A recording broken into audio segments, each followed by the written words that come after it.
মা, এই নিন আপনার চা। তুই আবার কষ্ট করে আমার জন্য চা আনতে গেলি কেন? আমি ছাড়া তো এ বাড়িতে আর কেউ নেই যে আপনাকে চা করে দেবে, তাই আমি নিজেই চা করে নিয়ে আসলাম। বস বস, দেখি আমার সামনে একটু বস তো।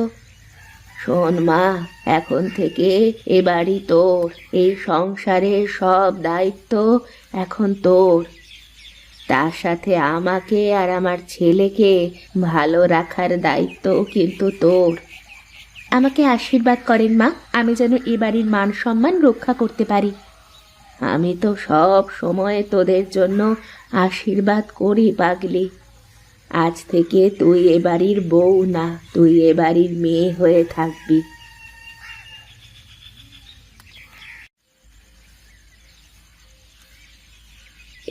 এই নে মা, এটা আমার শাশুড়ি আমাকে দিয়েছিলেন, আজ আমি তোকে দিলাম। শোন মা, আমার ছেলেটা একটু দুষ্টু, ও যদি তোকে কিছু বলে তাহলে সাথে সাথে আমাকে বলবি, আমি ওকে দেখব। ঠিক আছে মা, এখন তাহলে আমি যাই, রান্নাঘরে একটু কাজ আছে। আপনি হাত মুখ ধুয়ে খাবার টেবিলে আসেন।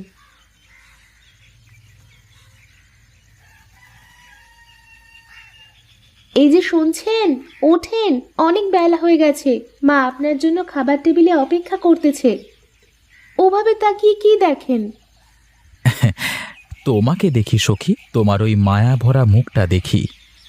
ওভাবে দেখার কি আছে শুনি? আমি কি হারিয়ে যাচ্ছি নাকি? আমি তো আপনারই থাকবো। তোমাকে দেখবার এক বুক স্বপ্ন নিয়ে দিনের পর দিন কত অপেক্ষা করেছি। অপেক্ষার ফল সব সময় মিষ্ট হয়, জানেন না বুঝি আপনি?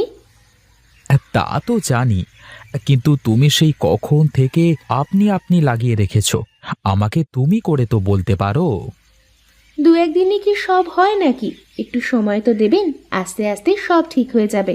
এখন চলেন তো, মা আপনার জন্য খাবার টেবিলে অপেক্ষা করতেছে। কি? মা আমার জন্য অপেক্ষা করছে? আগে বলবে না তুমি?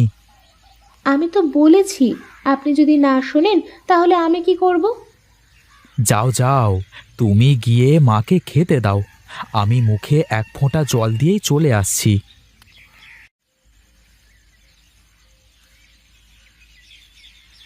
মা, তোমার শরীর ঠিক আছে? কি যে বলিস রে বাবা, এখন তো আমি পুরো সুস্থ। এতদিন তো বলতে আজ হাতে ব্যথা, কাল পায়ে ব্যথা, পরশু মাথা ব্যথা, আর এখন কোনো ব্যথাই নেই। কি ব্যাপার? হ্যাঁ, তুমি ওভাবে চুপি চুপি হাসছো কেন? দেখছেন তো মা, একটু যে হাসবো তাও ওনার থেকে অনুমতি নিয়ে হাসতে হবে। শোন বিনোদ, বৌমাকে কিচ্ছুটি বলতে পারবি না তুই। আর যদি কখনো শুনি যে তুই বৌমাকে কিছু বলেছিস, তাহলে কিন্তু তোকে কান ধরে বাড়ি থেকে বের করে দেব, এই বলে রাখলাম। নে রে বাবা, যার ঘোড়া তার ঘোড়া নয়, চেরাগদারের ঘোড়া।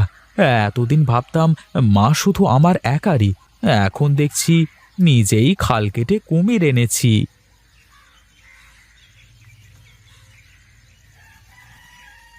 কোথায় চললে কাকা এই অসুস্থ শরীর নিয়ে? তোমার কাছেই যাচ্ছিলাম বাবা। ভালোই হলো, পথের মধ্যে দেখা হয়ে গেল। ওরে বাবা, এই অসুস্থ শরীর নিয়ে আমার কাছে যাওয়ার কি দরকার ছিল? তুমি বললেই তো আমি তোমার সাথে গিয়ে দেখা করে আসতাম। হ্যাঁ, কে শোনে কার কথা রে বাবা? আজ দুদিন ধরে ঘরে কোনো ওষুধ খাবার কিছুই নেই। হ্যাঁ, তাই তো আজকে আর না পেরে তোমার কাছেই যাচ্ছিলাম।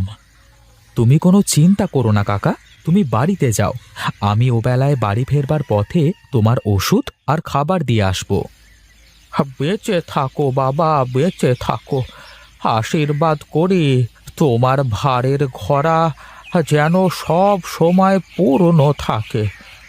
এখন তাহলে আমি চলি বাবা।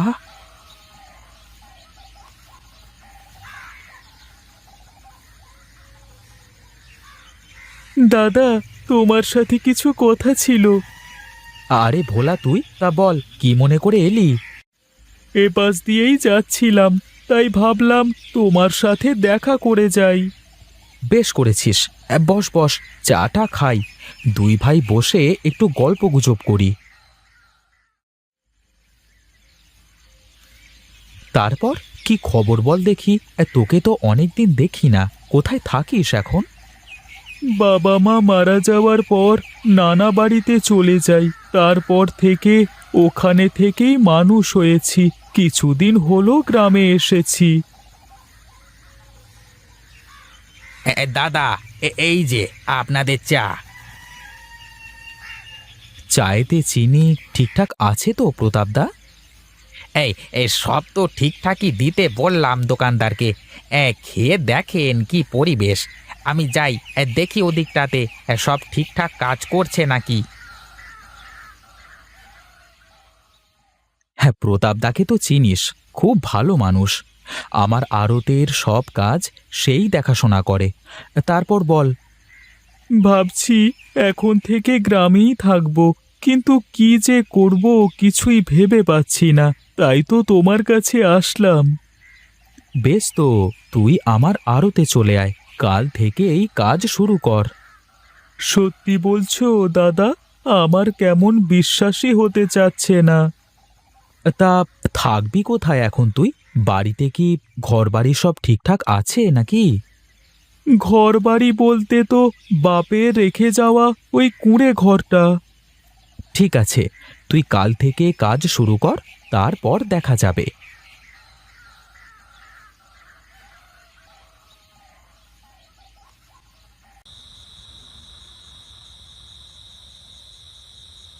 এত সময় বাইরে কি করছিলে তুমি? মায়ের সাথে গল্প করছিলাম একটু। তুমি জানো না যে ঘরের মধ্যে কেউ তোমার জন্য অপেক্ষা করে বসে আছে? জানি তো, কিন্তু তার থেকে যে আমার কাছে আমার মায়ের গুরুত্বটাই বেশি। ঠিক আছে, তুমি তাহলে তোমার মায়ের কাছে গিয়েই ঘুমাও। আমার ঘরে তোমায় আসতে হবে না। নামো বলছি, নামো আমার বিছানা থেকে। আজকে তুমি বাইরে ঘুমাবে, তোমার কোনো জায়গা নেই আমার ঘরে। যাও।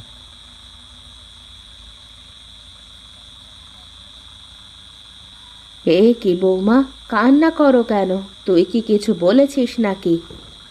মা, আপনার ছেলে আমাকে ঘর থেকে বের হয়ে যেতে বলেছে। বলেছে আজ নাকি আমাকে এ ঘরে ঘুমাতে দেবে না। কি এত বড় কথা? যা, যা তুই বের হ বলছি ঘর থেকে। আজ তোর ঘরে কোনো জায়গা নেই। বৌমা, ওকে ঘর থেকে বের করে দাও। না মা, বাইরে অনেক ঠান্ডা, উনি আমার সাথে এ ঘরেই ঘুমাক। দেখেছিস তো, ও তোর জন্য কত চিন্তা করে, আর তুই ওকে ঘর থেকে বের করে দিতে চাস? তুমি আমার কোনো কথা না শুনেই আমাকে একগাদা কথা শুনিয়ে দিলে মা। তোর কোনো কথা শুনবো না আমি। এখন গেলাম আমি। আবার যদি তুই ওকে কিছু বলিস, তাহলে কিন্তু ভালো হবে না। হলো তো, আমাকে বকা খাওয়ানোর জন্যই এমনটা করলে। এখন শুয়ে পড়ো, অনেক রাত হয়ে গেছে।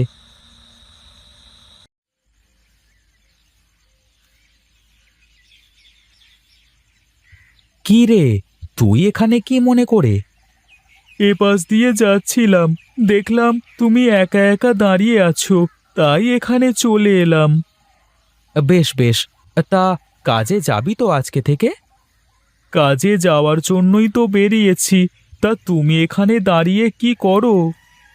তোর ভাবির শখ হয়েছে বুনো মাছের পাতুরি খাবে, কিন্তু এখন এই বুনো মাছ কোথা থেকে পাই বলতো দেখি?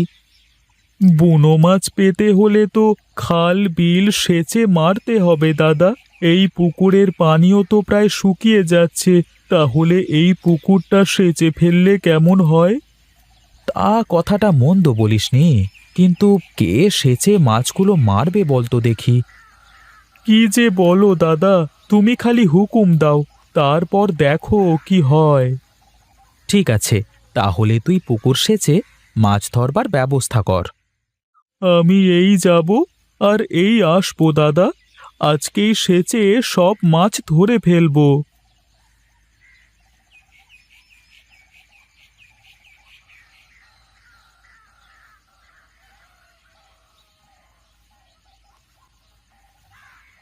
বাহ, ফুলগুলো তো বেশ সুন্দর ফুটেছে।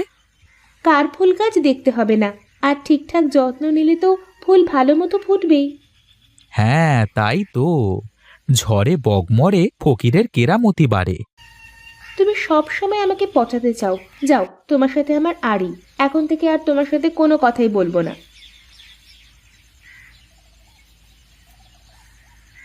কি ব্যাপার, দুজনে দাঁড়িয়ে কি কথা হচ্ছে?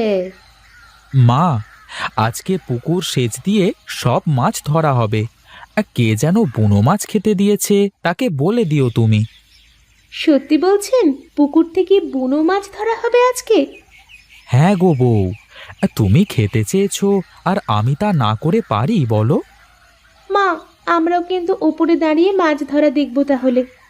ঠিক আছে রে মা, তুই যা বলবি। তোমরা আসো তাহলে, আমি গেলাম, দেখি কদ্দূর কি হলো।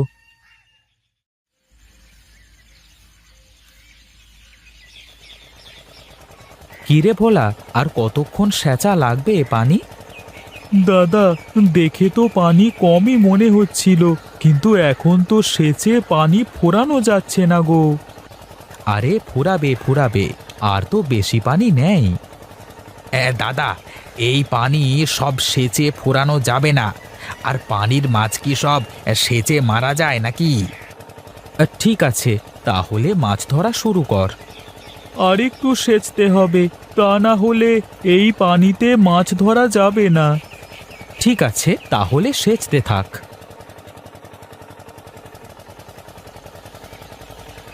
দেখেছেন মা, সবাই কেমন মজা করে মাছ ধরতেছে। ছোটবেলায় আমিও এমন করে কত মাছ ধরেছি।